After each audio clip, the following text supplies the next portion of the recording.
Selection Sunday was something different. It was the first time where there was a little bit of an unknown. Everybody said we were going to be in, but we hadn't won the championship to get that automatic berth. But watching our guys' reaction, they were more focused on who they were playing and where they were playing and how they were going to win the game. Our name got called and we were happy. We got to see we were playing Penn State. They're from a great conference. They play a ranked team every week. So we knew it was going to be very tough.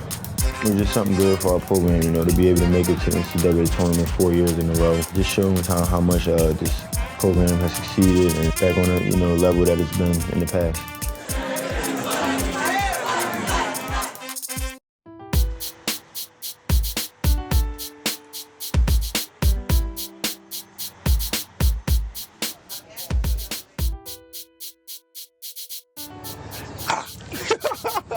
Oh, my fault. We on the teach. What that right here? Oh, my man, School, you stay with a fresh lineup. We got Fernandez in the building. I'm trying to study, man. You trying to study? Oh, I'm sorry. This master's one day. Baggage claim. I was happy that it was all the way in Arizona. I like traveling. I don't mind flying. Just landed. We got Rod Lear. Right back at you. Yeah. What's up? Uh-oh, flipping the flip. Flip the flip. Yeah.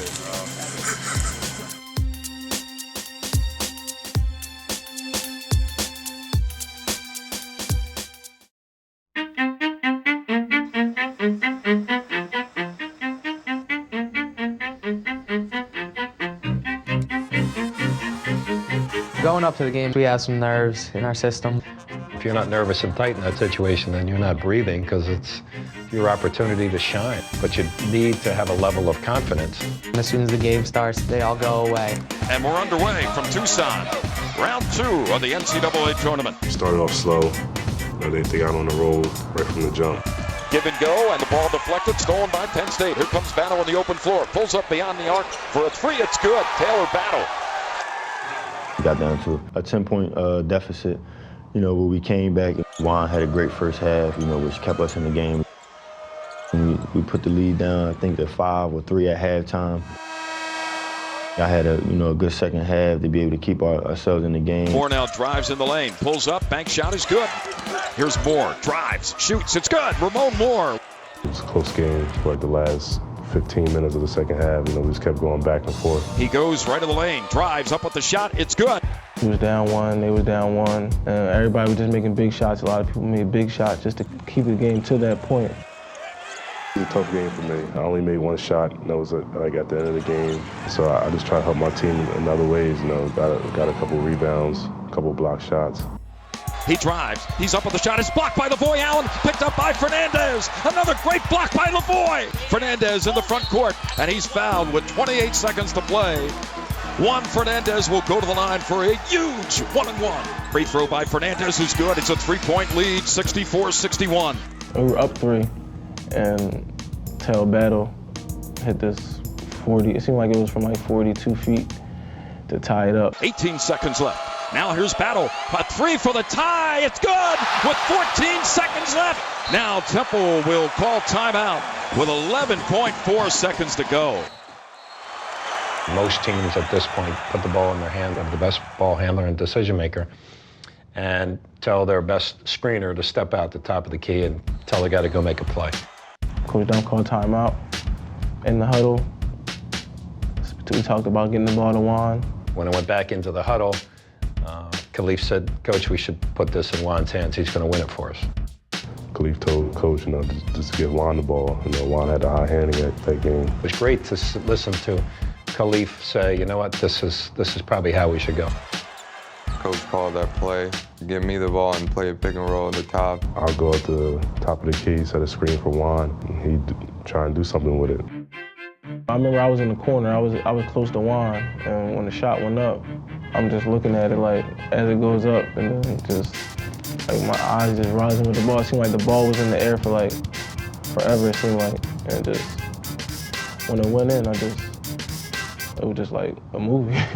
Fernandez will pull up. 3 seconds. He's got to shoot. He leans in. He shoots. He scores! He scores with 0.4 of a second left. There was a little bit of time left on the clock, so, you couldn't celebrate right away. Juan Fernandez has won the ball game for Temple. My teammates and coaching staff trusted me with the ball at the end, and this was for them too, and they gave me that confidence to make that shot. It feels good for our seniors, for the boy, for Coach Dunn. I mean, we gave it our all, pretty much just for those guys, and I mean, see the smile on Coach's face after the game, it was pretty cool. We finally got it done today. Hopefully it'll be the same way Saturday. Everything that we did all year was all the yelling, all that stuff was just all worth that moment. But we had our time to, celebrate. Once all that was over, we had to focus on the next game. Going into the second round of the tournament against San Diego State, I think the coaches prepared us very well for that. The preparation was exactly the same. You don't have a lot of cookie cutter methods of how you could prepare. You get film, you start watching it, prepare your team with what their skill set will be individually, what they do offensively, what they do defensively. Just got done watching film. Just got done watching San Diego State. On our way to practice. I'll get a little bit of work in, get prepared for tomorrow. The day of the game against San Diego State, just going to the arena, had some butterflies in my stomach, but it's nothing more than just other games. I usually always have butterflies in my stomach for a game. Pretty much the whole crowd was San Diego State fans, so it was like a home game for them. San Diego State, they were real athletic. They only lost 2 games all year.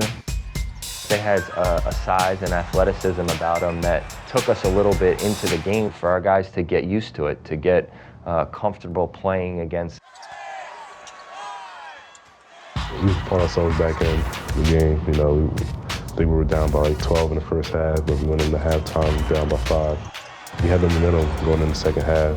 I think that's when the game started going back and forth. We'll score, they'll score.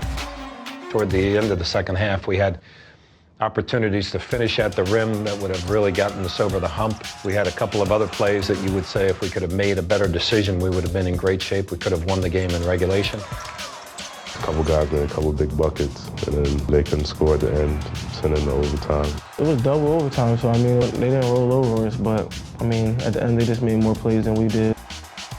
Pretty tough to lose. I got a little emotional afterwards. Just was something that, during the course of the year, you just don't want the season to be over because, you see how exciting and how fun it is to play in the NCAA tournament. After the game was over, what I turned to first was the celebration of a college basketball career that was pretty extraordinary in that of Lavoie Allen. I think if you look at the big picture, we were right there with one of the top teams in the country. It was an end to our season, which was in the long run a really successful season. And we talked about just remembering this team and what they accomplished in this particular season.